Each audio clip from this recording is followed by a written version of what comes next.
Lakers Nation, the championship window is wide open right now, and what I'm about to share with you could be the missing piece that transforms this team from playoff contender to legitimate title favorite.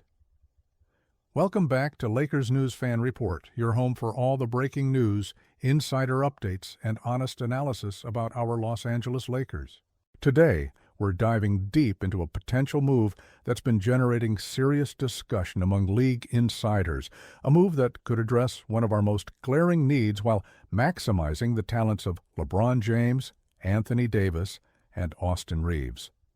This isn't just speculation or wishful thinking. This is a real possibility that could reshape our entire season, and you need to hear every detail because the implications are massive. Let me start by acknowledging where we are right now as a franchise. The Lakers are off to a strong start this season. We're seeing flashes of brilliance, moments where this team looks like it can compete with anyone in the league. LeBron is still defying Father Time, putting up numbers that shouldn't be possible at his age. Anthony Davis is playing at an MVP level when healthy, dominating both ends of the floor. Austin Reeves has emerged as a legitimate third option, a player who can create his own shot and make plays for others.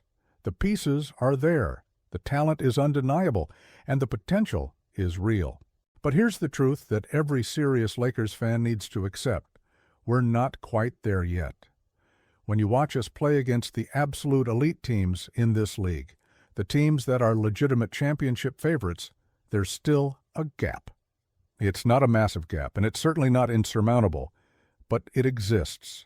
We're seeing it in specific areas of the game, in particular matchups, in critical moments where we need that extra dimension to push us over the top. The front office knows it, the coaching staff knows it, and if we're being honest with ourselves, we all know it too. The question isn't whether the Lakers need to make a move. The question is what kind of move makes the most sense. What type of player addresses our needs without disrupting the chemistry we've built? And what deal is actually feasible given our asset situation and salary cap constraints? These are complex questions with no easy answers, but there's one name that keeps surfacing in conversations among league insiders. One player whose skill set aligns perfectly with what we need, and one potential trade scenario that's starting to gain real traction. Before I reveal who this player is, let me break down exactly what the Lakers need to take that next step. First and foremost, we need consistent rim protection and vertical spacing. Anthony Davis is phenomenal, but he can't do everything defensively. He needs a partner in the front court who can protect the paint, challenge shots at the rim, and provide that deterrent factor that makes opposing teams think twice about attacking the basket. On offense, we need someone who can finish lobs, roll hard to the rim, and create easy scoring opportunities in the pick-and-roll game.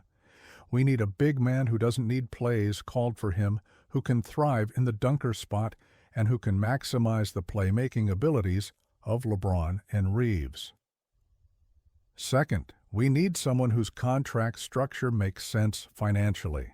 We can't take on massive long-term money that hamstrings our flexibility moving forward. We need a player who's on a reasonable deal, someone who provides value without breaking the bank, and someone whose salary can be matched without gutting our entire rotation. This is where things get tricky because finding a player who checks all these boxes and is actually available is incredibly difficult. Third, and this is crucial, we need someone who's proven they can perform in high-pressure situations. We're not looking for a project or a developmental player. We need someone who's been there before, who's played in big games, who understands what it takes to compete for a championship. We need a player with a track record of success, preferably someone who's already been deep in the playoffs and knows how to handle that environment. Now, here's where things get really interesting. There's a center in this league who fits every single one of these criteria. He's currently playing for a team that might be willing to move him. He's on a contract that makes him tradable without major complications. He's proven he can excel in the exact role we need him to fill, and he's got championship experience, having played in the NBA Finals just last season. This player has been on the radar of Lakers decision-makers, and, according to credible league sources, there's legitimate interest in exploring a potential deal. I'm talking about Daniel Gaffford of the Dallas Mavericks. Yes, the same Daniel Gaffford who was a key contributor for Dallas in their run to the finals last year.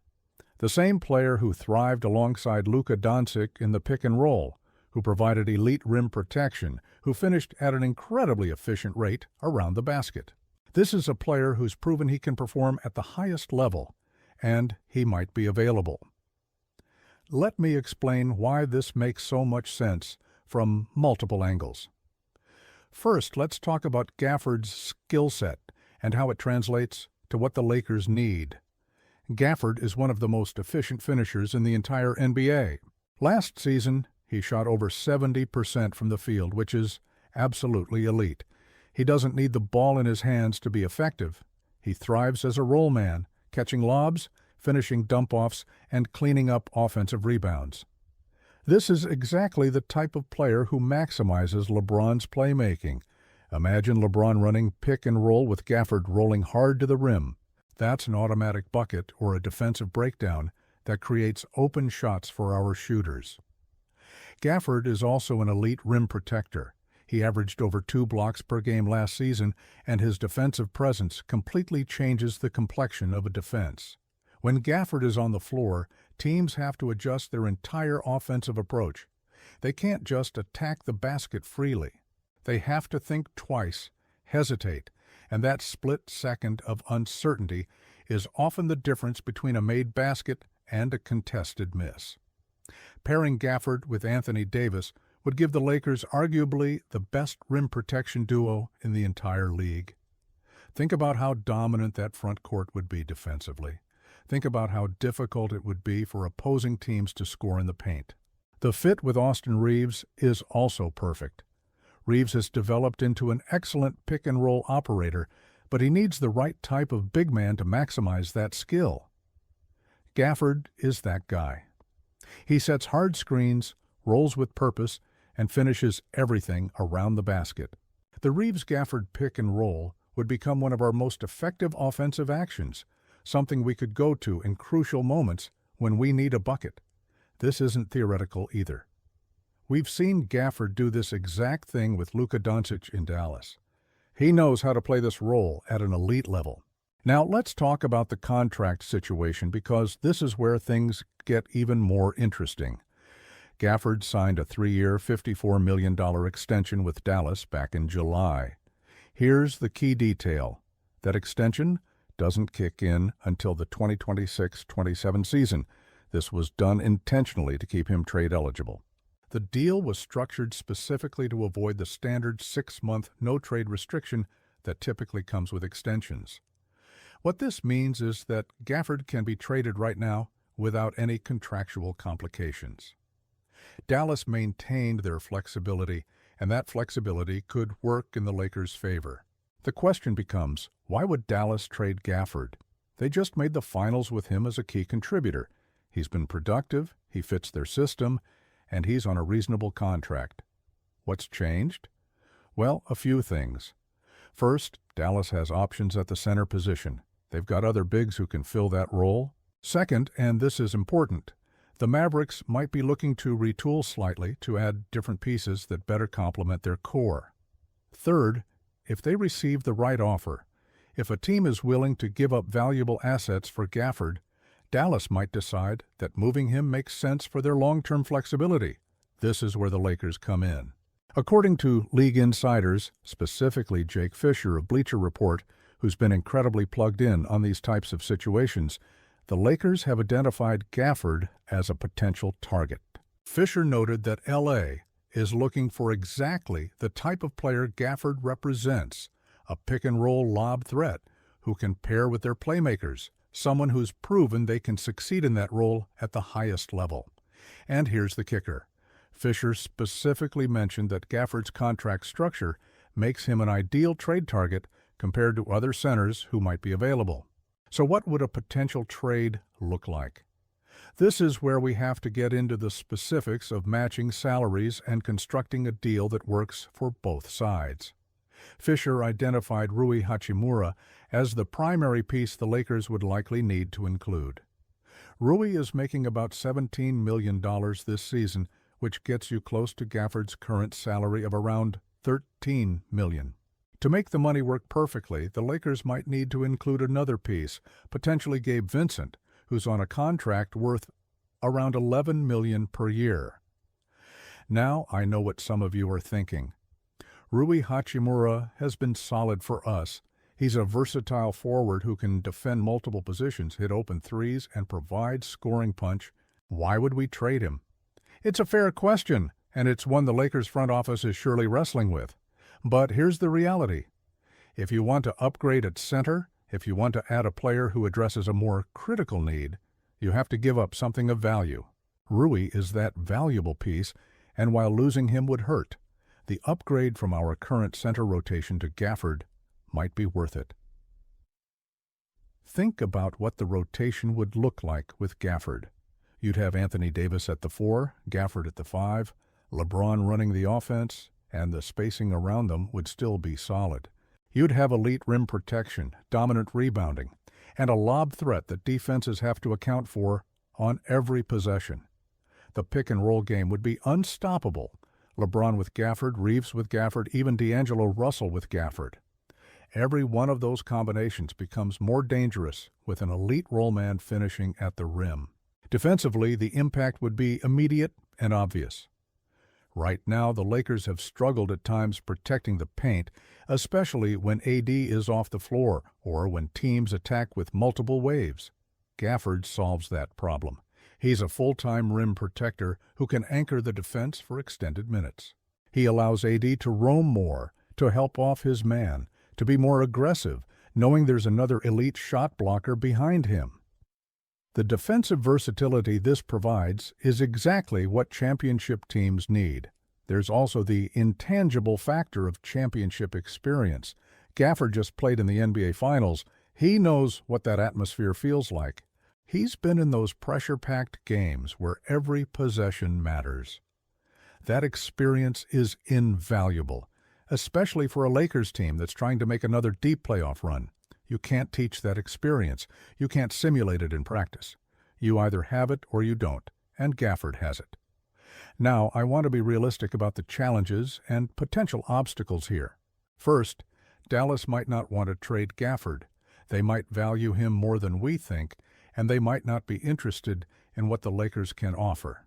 Second, other teams might be interested in Gafford too. We might not be the only ones making calls. If there's a bidding war, can the Lakers put together the best package? That's uncertain. Third, even if a deal framework exists, the timing might not be right. The trade deadline isn't until February, and a lot can change between now and then. Fisher actually touched on this last point in his analysis. He noted that the Lakers might be in a wait-and-see mode right now. They want to see how this current group performs over a larger sample size before making any drastic moves. They want to evaluate whether the issues we're seeing are fixable with internal improvement or whether they require an external addition. This is smart management. You don't want to make a panic move in December that you regret in April. You want to be strategic, patient, and calculated. But here's what I believe. If the Lakers are serious about competing for a championship this season, they need to make a move. The current roster, as constructed, is good but not great. We're a tier below the absolute elite teams, and that gap won't close on its own. Adding someone like Gafford could be the difference maker. It could be the move that elevates us from fringe contender to legitimate favorite. And if that opportunity presents itself, if Dallas is willing to deal and the price is reasonable, the Lakers need to pull the trigger. The beauty of targeting Gafford specifically is that he's not going to cost multiple first-round picks. He's not going to require gutting the entire roster. This is an attainable move, something the Lakers can realistically accomplish without mortgaging the future. That's rare in today's NBA. Usually, when you're trying to add a quality starter, you're giving up significant draft capital or multiple rotation players. With Gafford, the cost is more manageable, which makes the risk-reward calculation much more favorable. I'm also thinking about the long-term implications here. Gafford is 26 years old. He's entering his prime. If this trade happens, he's not just a rental for this season. His extension kicks in next year, and you'd have him locked up through the 2028-29 season. That's 4 years of cost-controlled production at the center position. That's 4 years of elite rim protection and efficient finishing. That's 4 years of a player who fits perfectly with whatever iteration of the Lakers roster we have moving forward. Even as LeBron ages and eventually retires, even as the roster evolves, Gafford would remain a valuable piece. The more I think about this potential move, the more sense it makes. The fit is perfect. The contract works. The cost is reasonable. The timing could align if Dallas decides to move him. Everything is pointing toward this being a realistic possibility, and that should excite every Lakers fan. This isn't some pie-in-the-sky trade scenario that has no chance of happening. This is a legitimate target with legitimate interest and a legitimate path to making it happen. Of course, nothing is guaranteed in the NBA. Trades fall apart all the time. Teams change their minds. Players get injured. Circumstances shift. But the fact that credible league insiders are connecting the Lakers to Gafford, the fact that the contract structure makes it feasible, the fact that the fit is so obvious, all of that tells me this is something worth taking seriously. This is something the Lakers are genuinely exploring, and it's something that could materialize before the trade deadline. I want to hear from you, Lakers Nation. Do you think Daniel Gaffford is the right target for this team? Would you be willing to trade Rui Hachimura to make it happen? Do you think Gafford's skill set is exactly what we need, or would you rather see the Lakers target a different type of player? How important is adding a rim protector and lob threat compared to other potential needs? And do you trust the front office to make the right decision when it comes to pulling the trigger on a trade? Drop your thoughts in the comments below, because I want to know what you're thinking about this potential move. If you want to stay on top of every development regarding the Daniel Gafford situation, trade possibilities, roster moves, and everything else happening with the Los Angeles Lakers, you need to subscribe to Lakers News Fan Report right now. Hit that notification bell so you never miss an update. We're bringing you daily content with insider information and in-depth analysis you won't find anywhere else. Smash that like button if you're excited about the possibility of adding Gafford to this roster, and share this video with your fellow Lakers fans who need to understand what's potentially coming. The more we grow this community, the stronger our voice becomes. I'll be back soon with more breaking news, more analysis, and more honest conversations about this team we all love. Until then, stay locked in, keep believing in what we're building, and let's trust that the front office makes the moves necessary to bring Banner 18 back to Los Angeles. Lakers Nation, let's get it.